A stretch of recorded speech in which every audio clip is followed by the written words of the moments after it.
Well, straight to Emily Boyle with the press review. Emily, you're starting off with the war in Iran. Ever rising fuel prices, as Charles was just telling us. Yeah, exactly. As Charles just said, a month after the first attacks, energy prices continuing to soar, and it's a headache for drivers and for Trump as well, according to the New York Times, as the average gasoline price reaches $4 a gallon. This article says that it's a highly visible reminder of the consequences of this war and will be a heavy political burden for Donald Trump, especially considering he was still boasting about how prices were falling since he had been re-elected not that long ago. The Guardian, meanwhile, reports on Trump's latest tirade against European countries. He lashed out at certain European countries, telling them to get their own oil, a sign of just how badly transatlantic relations have soured. Let's look at the Financial Times now. In this opinion piece here, it's trouble abroad, but also trouble at home, according to the article.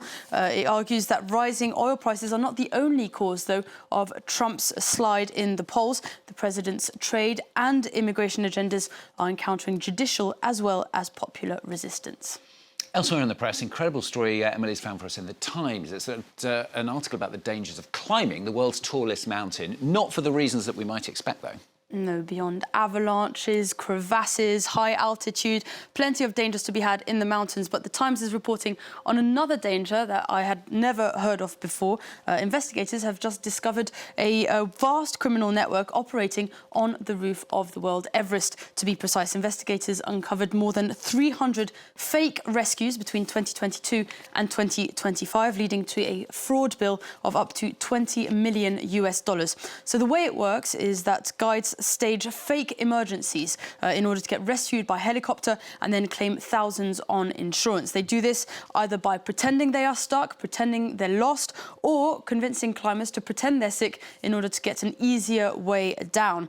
Another way they get these helicopter rides is by putting baking powder in the food and drinks of the climbers so that they fall ill with symptoms like altitude sickness and get carried off the mountain. Now, Nepalese authorities have since tightened up procedures when it comes to rescue operations, just in time for the first ascents of the year. Incredible story. Let's have a look at the Italian papers now. The mood is quite sombre. I can't imagine why, Emily. Yes, well, third time is not a charm for Italy. They failed to qualify for the third time in a row for the World Cup. Of course, this is Corriere dello Sport. Their headline reads, "Everyone is heading home." It says Italy has to scrap everything and start again from scratch. Italy, of course, lost to Bosnia on penalties last night in the final qualifying game for the World Cup 2026 after leading 1-0 and then going one man down. Now, obviously, the criticisms are rather scathing. This is an opinion piece in La Repubblica here.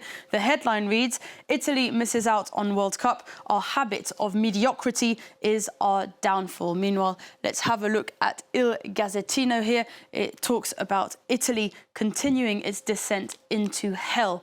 Well, it might be hell for Italy, but it is paradise for another country, and that's the Democratic Republic of Congo here, who qualified for the World Cup for the first time in 52 years and the first time as the DRC by beating Jamaica in extra time. Yeah, we're on to the DRC. We're going to talk to our correspondent, Seema Gupta, in Rome, in fact, in our next news in around about an hour's time, so stay with us for that. Now, Donald Trump has got a plan for a library. It's getting quite a lot of attention. What have you got for us? Yeah, well, it's on the front page of the Financial Times, in fact, after the White House extension project, of course. Now, Donald Trump has unveiled his plans for a new library. Now, the Financial Times explains that this is part of a tradition where presidents build libraries to preserve memories of their time in office.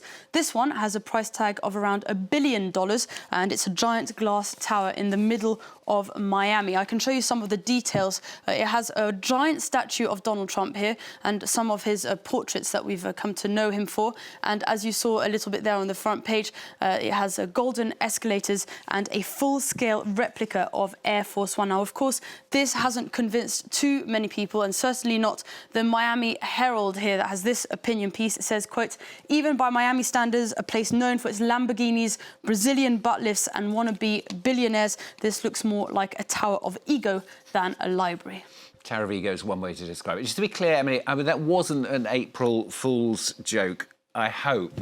We're not 100% convinced, are we? I think we're convinced, aren't we, that it's not an April Fool's joke? I think it's not an April Fool's joke. I have checked multiple times. But speaking of April Fools, we can just have a look a little bit at the history of the April Fool's tradition, April 1st tradition. This is in the National Geographic here. It takes a look at the history of these first pranks, and historians don't all agree, but some trace it back to ancient Rome, and specifically the festival of Hilaria, which was celebrated after the spring equinox. In France, of course, the most famous tradition is the Poisson d'Avril, as you can see here, or April Fool's fish, which you stick on the back of people without them knowing. Now, everyone did this in school.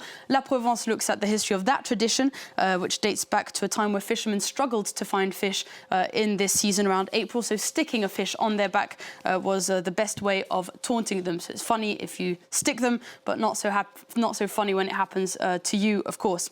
Meanwhile, the conversation, though, takes a look at this article here. It says that maybe April Fools might be in doubt, as made-up news stories in the age of fake news aren't so funny anymore, so unlikely we'll see any spaghetti growing on trees. Have you checked your own back, Emily?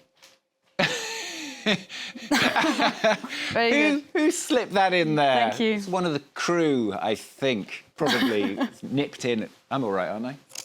Yeah, you're fine, you're fine. Great. Right, good to know. Keep an eye out. Thanks a lot, Emily. Poisson d'avril to you. Happy April Fish Day, I suppose, is probably the best way to translate it. That's the latest on France 24 for you in half an hour's time.